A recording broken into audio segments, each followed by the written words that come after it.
Aí peça para que o fogo do trono de Deus consuma toda a consagração, toda a impureza, e peça para que o Senhor Jesus passe do sangue dele sobre esses objetos que agora está consagrado ao Senhor. Eu volto a dizer, se você tem entendimento com óleo da unção, né, o produto da oliveira, produto vegetal, consagrado para a unção, então pode estar ungindo e quebrando toda a consagração de maldição, e ali também está consagrando ao Senhor Jesus Cristo. No caso de terra, alicerces, colunas da casa, determine que está quebrada toda a maldição de consagração através da unção com óleo, e consagre tudo ao Senhor Jesus Cristo. Se souber o nome das entidades em que foi consagrado, então você amarra nominalmente, repreende e lança fora. Ordena que saia e que não volte mais, em nome de Jesus. Tudo isso nós estamos instruindo, mas estamos à disposição para qualquer esclarecimento. Você tem os nossos contatos, você pode entrar em contato conosco. Estamos totalmente à disposição não só para orientar, como participar com vocês em todo esse processo de libertação, para que em tudo o nome do Senhor Jesus seja glorificado. Aí, evidentemente, você peça perdão por todos os pecados que foram cometidos em relação a essa consagração, em relação a esses ritos, em relação a esse ocultismo que você ou seus antepassados fizeram, e você creia que Deus já tem te perdoado e te libertado em nome de Jesus. Eu quero aqui também abordar outros detalhes. Por exemplo, no caso de pessoas com ligação ao povo japonês ou outros orientais, deve ser feita as seguintes renúncias: idolatria pelo trono, idolatria pelo imperador, renunciar culto aos ancestrais, renunciar culto e louvor às forças da natureza, renunciar culto aos animais, renunciar culto aos espíritos domésticos. Inclusive, eu quero aqui fazer um parêntese, pessoas que praticaram artes marciais, quando eles vão se cumprimentar antes da luta, eles fazem uma reverência. O que eles estão fazendo? Eles estão se cumprimentando, mas eles também estão reverenciando o ancestral que foi o fundador daquela prática marcial. Então, está se cultuando o morto muitas vezes, Por isso que isso é abominável diante do Senhor e deve ser renegado, porque Deus abomina essas coisas. Eu só fiz esse parênteses para que você entenda melhor o que nós estamos ministrando. Espíritos ligados, Amaterasu, por exemplo, a deusa da divindade japonesa. Bozo é o secretário de Buda.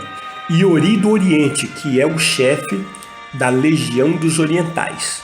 Então renegue todos esses demônios, mande embora da sua vida. Estão renegados, estão desfeitos, neutralizados, em nome de Jesus Cristo.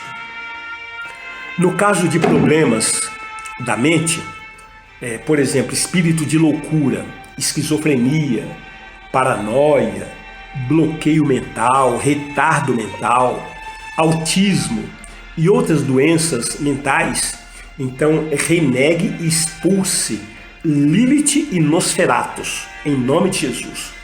Vale dizer que Nosferatus é um morcego, Nosferatus ele é um morcego que se alimenta de sangue e é o Batman. Então, nem por brincadeira tenha o Batman na sua casa. Não fique assistindo esses filmes de Batman, não tenha camisetas, roupas com essas inspirações, porque isso são inspirações das trevas. Mesma coisa, roupa com caveira, desenho de caveira, isso é espírito de morte, é Exu caveira. Então você renegue, destrua essas peças, coloque fogo e lance fora da sua vida, em nome de Jesus. No caso de nova era, extraterrestres, projeção astral, poder da mente, amarrar Beuzebu, Uriel de Satanás, comandante Asta e Nosferatus. Olha aí, Nosferatu mais uma vez operando também na nova era. Eu quero estar falando também sobre o pedido público de perdão.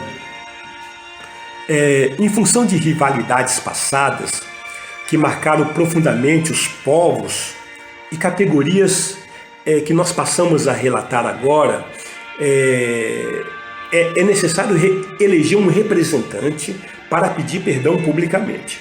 Por exemplo, se você é um líder de uma igreja, né? E você é de uma igreja tradicional, então eleja aí um representante dessa igreja para pedir perdão a um pastor de uma igreja pentecostal e vice-versa. E assim possamos estar nos consertando em relação a esses pedidos de perdão. Por exemplo, a raça branca deve pedir perdão para a raça negra.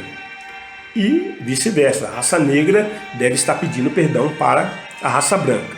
Então, se você está numa comunhão, numa congregação e tiver essa oportunidade, faça ali um grupo e o grupo peça perdão para o outro, né? A raça branca pede perdão para a raça indígena. No caso do Brasil, por exemplo, o nordestino pede perdão para aqueles que nasceram no sul do país e vice-versa. O alemão pede perdão para o judeu. O brasileiro pede perdão para o paraguai. O brasileiro pede perdão para o americano. O português pede perdão para o brasileiro. O português pede perdão para os povos indígenas do Brasil. O português pede perdão para o moçambicano. Um pastor tradicional pede perdão para o pastor pentecostal. O pastor, por exemplo, ele pede perdão pelos pecados da igreja. O pastor deve pedir perdão pelos pecados da religião, ou melhor, pelos pecados da região onde ele está operando. E assim outras condições que Deus vai estar lhe mostrando. Voltando a falar, é uma representação. Você una um grupo com outro grupo dessa linhagem que nós estamos dizendo e um peça perdão para o outro e ali faça uma comunhão em nome de Jesus Cristo de Nazaré, né? Então, dentro de uma parte conclusiva, amados, entendemos que o comportamento social dos últimos dias estão tornando os dias muito difíceis. Vale lembrar que 2 Timóteo capítulo 3, versículos 1 a 5 está escrito: sabe, porém, isto, nos últimos dias sobrevirão tempos difíceis, pois os homens serão egoístas, avarentos, jactanciosos, arrogantes, blasfemadores, desobedientes aos pais, ingratos, irreverentes, desafeiçoados, implacáveis, caluniadores, sem domínio de si, cruéis, inimigos do bem, traidores, atrevidos, enfatuados, mais amigos dos prazeres que amigos de Deus, tendo forma de piedade, negando-lhe, entretanto, o poder, foge também desses. Incluindo-se ou inculcando-se por sábios, tornaram-se loucos, né? Motivo pelo qual Deus os entregou à imundícia, às paixões infames, a uma disposição mental reprovável. Quando nós pedimos perdão, amados, a cadeia hereditária, a maldição cai por terra em nome de Jesus. Romanos capítulo 1, a partir do versículo 18. A ira de Deus se revela do céu contra toda impiedade e perversão dos homens que detêm a verdade pela justiça. Porquanto que de Deus se pode conhecer, é manifesto entre eles, porque Deus lhes manifestou. Porque os atributos invisíveis de Deus, assim o seu eterno poder, como também a sua própria divindade, claramente se reconhece desde o princípio do mundo, sendo percebido por meio das coisas que foram criadas. Tais homens são, por isso, indesculpáveis, porquanto, tendo conhecimento de Deus, não o glorificaram como Deus, nem lhes deram graças, antes se tornaram nulos em seus próprios raciocínios, obscurecendo-lhes o coração insensato, inculcando-se por sábios, tornaram-se loucos, e mudaram a glória do Deus incorruptível, em semelhança da imagem de homem corruptível, bem como de aves, quadrúpedes e répteis. Por isso Deus entregou tais homens à imundícia, pelas concupiscências do seu próprio coração, para desonrarem o seu corpo entre si. Pois eles mudaram a verdade de Deus em mentira, adorando e servindo a criatura em lugar do Criador, o qual é bendito eternamente. Amém. Amados, na próxima aula nós entraremos com outro assunto, com outro tema. Deus abençoe grandemente em nome de Jesus.